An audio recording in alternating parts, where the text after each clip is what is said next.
வரலட்சுமி பூஜை என்னன்னு கேட்டிங்கன்னு சொன்னால், வரலட்சுமி அப்படின்னா வீட்டுக்கு வந்து லட்சுமி நம்ம வந்து அழைக்கிறது. பொதுவாக எப்படி செய்வாங்க அப்படின்னு சொன்னால், ஒரு கிழக்கு அதாவது கிழக்கு இடத்துல வந்து லட்சுமியை வச்சுருவாங்க. படத்தை வச்சுட்டு நீங்கள் சாமி ரூமில் கூட செய்யலாம், ஒன்றும் பிரச்சனை இல்லை.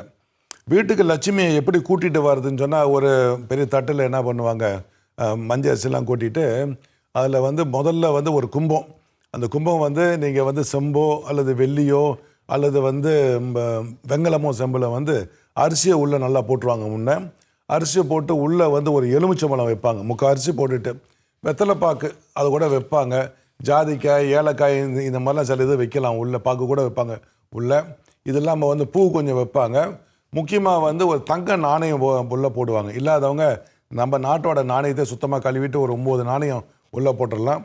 மேலே வந்து மா இலையை வச்சு அதுக்கு மேலே வந்து தேங்காய் ஒன்று வச்சு நல்லா ஒரு பொட்டு நல்லா ஒன்று வச்சுருவாங்க.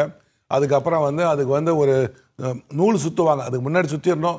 இல்லைன்னு சொன்னால் வந்து இப்போ அந்த பாவாடை மாதிரிலாம் இருக்குது, அதை எடுத்து போட்டு விட்ருவாங்க. அம்மன் படத்தை முன்னுக்கு அந்த தேங்காயில் முன்னுக்கு வச்சுருவாங்க.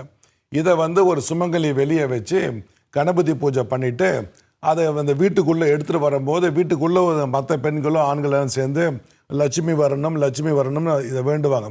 இதுதான் வரலட்சுமி, அந்த வீட்டுக்கு வர வைக்கிறது.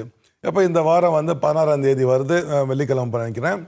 அந்த நாளில் இவங்க இதை செய்யலாம். சிலர் வந்து காலையில் வரலட்சுமி வீட்டுக்குள்ளே வர வச்சுட்டு மாலையில் பூஜை போடுவாங்க. சிலர் வந்து வியாழக்கிழமையே அந்த வரலட்சுமி உள்ள வீட்டுக்கு வர வச்சுட்டு வெள்ளிக்கிழமை பூஜை பண்ணுவாங்க. சிலர் ஒரு சம்பிரதாயம் என்னென்னா 3 நாளும் அவங்க வந்து வரிசையாக பூஜை பண்ணுவாங்க. அதில் முக்கியமாக என்ன பண்ணுவாங்க வந்து கயிறு, ஒரு சரடு கயிறுன்னு சொல்லுவாங்க. 9 முடிச்சு போடுவாங்க.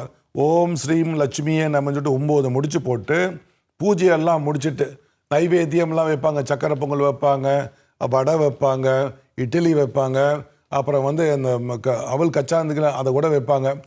வெத்தலை பாக்கு இதெல்லாம் போட்டு பூஜை பண்ணுவாங்க. பூஜை பண்ணக்குள்ளே லட்சுமிக்குள்ள மந்திரங்கள் நாமாவளியெல்லாம் இருக்குது. இல்லைன்னா லலிதா சமஸ்கிருத நாமம் இருக்குது, அதை படிக்கலாம். இப்படி வந்து நிறைய மந்திரங்களை படித்து முடிஞ்ச உடனே அதுக்கப்புறம் வந்து தூபா தீபமெல்லாம் காட்டி நைவேத்தியமெல்லாம் பண்ணிவிட்டு அதுக்கப்புறம் என்ன பண்ணுவாங்க, அந்த கயிறை எடுத்து வந்து பெண்களுக்கு வந்து ஒரு நாள் கொடுப்பாங்க. அது அந்த பெண்ணே வந்து தாலி கயிறாக வந்து அந்த அவருடைய கணவர் விட்டு கட்டலாம். அப்படி இல்லைன்னா சுமங்கலிகளை கட்டிக்கலாம்.